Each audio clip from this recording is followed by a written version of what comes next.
네, 안녕하세요. 여러분을 환영하고 여러분에게 환영받고 싶은 국어왕 환영쌤입니다. 국어왕 환영쌤입니다. 아, 역시. 자, 그러면 이제부터 여러분하고 내용 분석 들어가 보도록 할게요. 같이 볼게요. 자, 여러분과 같이 봅니다. 해동 육령이 나르샤 일마다 천복이 시대. 아까 용이 왕이라고 했는데 이 육령은 육조예요. 육조. 아까 세종대왕이 6명의 조상이라고 여러분 생각하시면 되겠습니다. 해동은 우리나라를 얘기하는 거예요. 그럼 우리나라의 6명의 조상들이 이렇게 날아 오르셔서 일마다 천복. 천복이라는 건 하늘이 복을 줬다는 얘기예요. 그러니까 하늘의 권위를 이렇게 받는 거라고 할 수 있죠. 그러면서 뭐라고 나와 있냐면 여기 이렇게 나와 있어요. 고성이 동부하시니라고 나와 있어요. 고성이 동부하시니. 고성은 뭐냐면 옛고자에 성인 성자를 썼어요. 옛날 중국의 성왕들하고 동부하시다. 거의 맞먹는다라는 얘기입니다. 거의 비슷한 수준이다. 이렇게 얘기하면서 일단 깔아주고 가는 거야. 그 다음에 뭐라고 하냐면 뿌리 깊은 남근 여기에다 여러분들 줄 그을게요. 세미 깊은 나무 물은 이렇게다 줄 그을게요. 그 다음에 옆에 바람에다가 세모, 가물에다가 세모를 한번 해보도록 하겠습니다. 여러분들 잠깐 보자. 자, 나무 같은 경우에 태풍이 오면은 나무한테 좋은 거야, 나쁜 거야? 나쁜 거죠. 태풍 같은 거 오면 넘어질 수도 있잖아요. 위기, 고난, 시련입니다. 선생님이 세모친. 바람에도 그렇고, 가뭄도 그렇고, 가물에도 그렇고, 다 세모, 위기, 고난, 시련이에요. 그런데 뿌리 깊은 나무는 뭘 뜻하는 거냐면, 뿌리 깊은, 여러분 뿌리 본자를 보면 이렇게 생겼잖아요. 밑에 얘가 지탱을 한단 말이야. 나무를 지탱한다라고 해가지고, 이 뿌리 보는 바로 뭐냐? 기초가 튼튼한 나라라는 얘기예요. 기초가 튼튼한 나라를 뿌리 깊은 나무라고 이렇게 표현한 거야. 그런데 얘는 바람에 안이 밀린대. 그러니까 바람에 흔들리지 아니한다는 얘기예요. 그래서 어떻게 되냐면 결국에는 나무의 결실이라고 할 수 있는 꽃이 좋고 아주 예쁘고 열매가 어떻게 된다?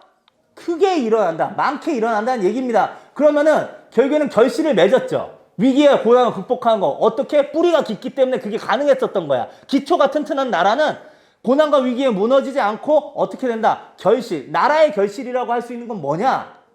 여러분들 우리 지금 최강대국이 어디예요? 미국이죠. 미국이 최강대국이에요. 근데 여러분들 미국이 사실은 문화의 중심지도 됩니다. 나라가 튼튼하니까. 여러분들이 우리 영화의 중심지가 어디지? 헐리우드. LA 헐리우드란 말이에요. 그리고 여러분들 왜 음악에서도 무슨 차트 있잖아. 무슨 차트냐? 네, 빌보드 차트라고 이렇게 해가지고 그렇게 중심지가 된다는 얘기예요. 그만큼 이 천복 꽃 좋고 여름 하나니라고 한다는 거는 나라의 결실이라고 쓰는 문화의 융성입니다. 문화의 융성. 문화의 융성이라고 이렇게 적어주시면 되겠고요. 그럼 재미 깊은 물은 뭐냐? 여러분이 알고 있는 강 유역들이 뭐가 있지? 문명을 일으킨 강유역들이 있잖아. 예를 들면 메소포타미아 같은 경우 유프라테스 티그리스가 아니고 인더스 겐자스 황어 나일강 이런 것도 여러 가지 있죠. 근데 그런 것들의 공통점이 뭐냐면 이 물이 나오는 샘의 깊숙한 발원지가 굉장히 깊다라는 얘기입니다. 발원지가 깊으면은 물이 점점 넘쳐 흘러나와서 결국에는 어디까지 가냐면 가뭄에도 멈추지 아니하고 조그만 시냇물에서 결국에 최종적으로 어디까지 간다? 발 아래, 바다까지 간다는 얘기예요.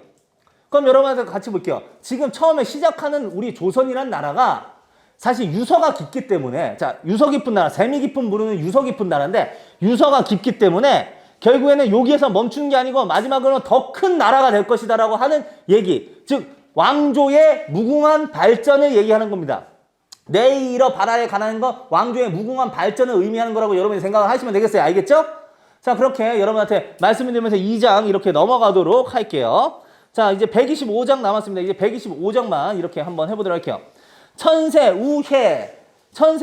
아까 우가 희유충성 체언이라고 얘기했고 미리 정해놨어요. 1000년 전에 미리 정해놨대. 뭘 정해놨냐면 도읍지를 미리 한양으로 정해놓은 거야. 근데 도읍지를 한양으로 정해놨는데 한양이란 거 어떻게 알아요? 한수북이라고 했잖아요. 예? 그러니까 한강 북쪽에다가 했는데 지금은 여러분들 강북보다 강남이 좀 더 시가가 이렇게 비싸고 이렇게 하지만 여러분들 풍수지리설 같은 데 보면은 배산임수가 가장 좋은 땅이야. 배산임수 이거 시베리아 북서풍 같은 경우는 산이 막아주고 물에 가까이 있으면 어떻게 돼요? 작물이 많아가지고 우리가 이걸 다 걷어들일 수가 있기 때문에 도읍으로서 최고란 말이야. 근데 이게 언제부터 미리 정해놨냐면 1000년 전부터 이 한양 땅이 최고 좋은 땅이라는 거는 다들 알고 있었어. 여러분들이 우리 역사 배울 때 4세기 같은 경우는 근초고왕 백제가 그 한강 유역을 차지해서 가장 셌지. 소수림왕 때, 고구려 때, 5세기 때 가장 셌지. 그 다음에 6세기 같은 경우는 뭐예요? 우리 신라가 결국 6세기 이후부터 계속 한강을 이렇게 차지하면서 결국에 삼국 통일까지 이뤄냈잖아. 그만큼 검증된 땅에다가 도읍을 세웠단 말이야. 그런데 그 다음에 누인 계곡에다가 인자에다가 동그라미 하시고 누인 계곡에다가 줄 그을게요. 인에다가 동그라미 하면 이 인이라고 한 게 어질인인데 그냥 단순히 어질다라는 얘기를 하는 것이 아닙니다. 여러분들이 거기 밑에다가 줄 그어요. 유교국가라고 적으세요. 유교국가. 여러분들 한번 같이 볼게. 우리 조선이라는 건 유교라고 하는 특별한 가치관을 표방을 해가지고 만들어진 국가예요. 여러분들이 공자가 인을 강조를 했습니다. 유교를 창시한 공자가. 왜 그러면 그때 당시가 전국 칠웅이라고 해가지고 중국의 7개의 나라가 맨날 쟁패를 하고 서로 싸우고 이렇게 해가지고 평화가 없었는데 이게 국가 차원에서 어짐을 가지고 서로를 이해해야지만 평화가 찾아온다고 해서 이걸 했는데 그게 유교의 시초가 된 거예요. 근데 우리는 이 어짐을 그대로 본받아가지고 누인계국, 쌓을 누자, 어짐을 쌓아서 나라를 열었다는 얘기입니다. 즉 무슨 얘기냐면 아주 좋은 땅덩어리에 서울에 하드웨어도 훌륭한데 아주 좋은 소프트웨어도 탑재를 한 거야. 인이라고 하는 유교 이념을 이렇게 탑재를 해가지고 유교 국가를 했으니 어떻게 할 수밖에 없다? 복년이 해마다 복이 가즈 없으시니 가즈가 뭐라고 했지?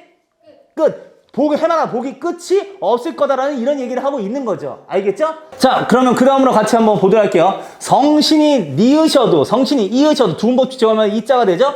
성신. 이건 성스러운 신이라는 얘기인데 후대 왕을 지칭하는 표현입니다. 후대 왕. 앞으로 대를 이을 후대 왕들이요. 당신들께서 이걸 이으신다고 하더라도 뭘 해야 되냐면 별표예요. 별표하고 네모칸 할게요. 경천근민. 경천근민을 하셔야지만 더욱 이 땅이 이 나라가 굳어질 겁니다. 이 나라의 번영이 굳어질 거다. 경천근민이라고 한다는 건 하늘을 경외하는 거야. 하늘을 존경하고 백성을 근심, 백성을 걱정해라는 얘기야. 이거를 가지고 있어야지만 이 나라가 계속 발전할 것이라는 얘기를 하고 있는 거예요. 그런데 그러면서 경계를 하라고 갑자기 이 얘기를 합니다. 옛날 이야기를 꺼내요. 임금하, 임금님이시여, 아쇼셔. 이걸 꼭 알고 계셔야 합니다. 그러면서 아까 내가 여기에다가 줄 긋고 태강왕 고사라고 했지. 근데 여기 하나빌이라고 했는데 이 하나빌은 할아버지야. 하나빌 동그라미 하시고 이 하나빌은 누구냐면 우왕이라는 사람입니다. 우왕이라는 사람인데 자 이제 여러분한테 이 얘기하고 오늘 끝납니다. 중국의 고사가 얘기를 마지막으로 하면서 이야기를 하게 돼요. 자 근데 봅니다. 중국에 정말 옛날 이야기인데 요라는 임금이 있었어요. 그리고 순이라는 임금이 있었습니다. 여러분들 요순 시절이라고 하는 거를 태평성대의 상징으로서 이렇게 많이 사용하긴 하는데 왜 그러냐면 요 임금이 나라를 정말 잘 다스렸어요. 진짜 잘 다스렸어. 그때는 방문은 열어 적히고 집문은 열어 적혀도 도둑이 아무도 없었대.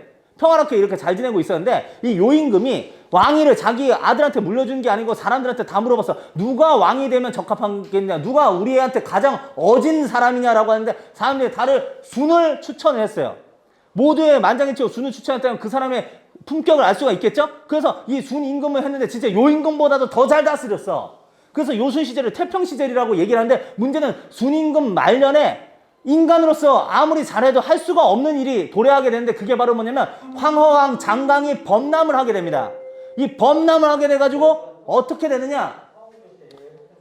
결국에 사람들이 다 죽는 거예요. 사람들이 다 죽어가는 거야. 그래가지고 이거를 막으려고 순임금도 발버둥을 쳤어. 총책임자를 임명해가지고 둑을 쌓았습니다. 둑을 쌓는데 둑을 쌓다가 물길에 힘을 못 이겨가지고 그 둑도 무너지고 그 둑을 관리하던 책임자도 죽어버렸어요.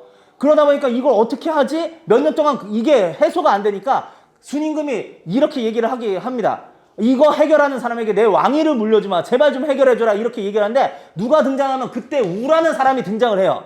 이 우라는 사람이 어떤 사람이냐? 아까 그 뚝에 무너져가지고 빠져 죽은 총책임자의 아들이야. 아빠도 못하는 걸 내가 하겠다라고 한 거야. 그럼 어떻게 하냐? 뚝을 쌓아서 막는다는 개념이 아니고 물길을 여러 개를 틀어가지고 분산시킨다는 개념으로 하다 보니까 물의 힘이 약해져가지고 진짜 어떻게 됐냐면 그 대홍수를 막게 됩니다.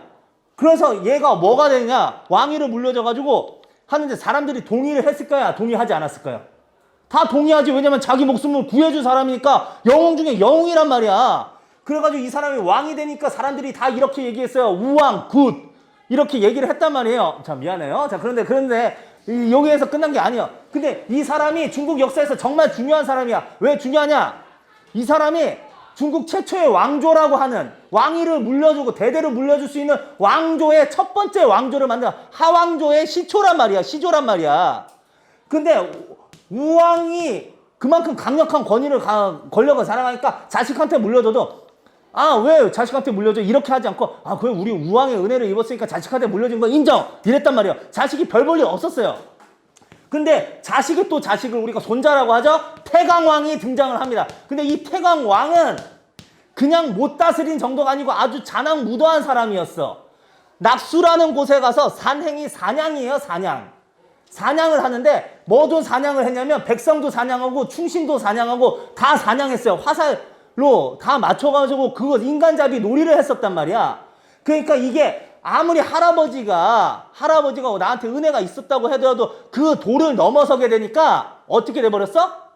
이 태강왕이 최초의 왕조를 결국에는 태강왕 사람들이 다 죽여버려가지고 어떻게 되냐면 최초의 왕조 하나라 왕조가 그때 무너지게 됩니다.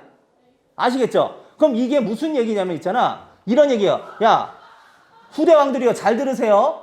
낙수에서 사냥만 해대던 태강왕처럼 구시고 난 다음에 마지막에 국가 위기가 찾아올 때 할아버지만 믿으실 거예요? 선조만 믿으시겠습니까?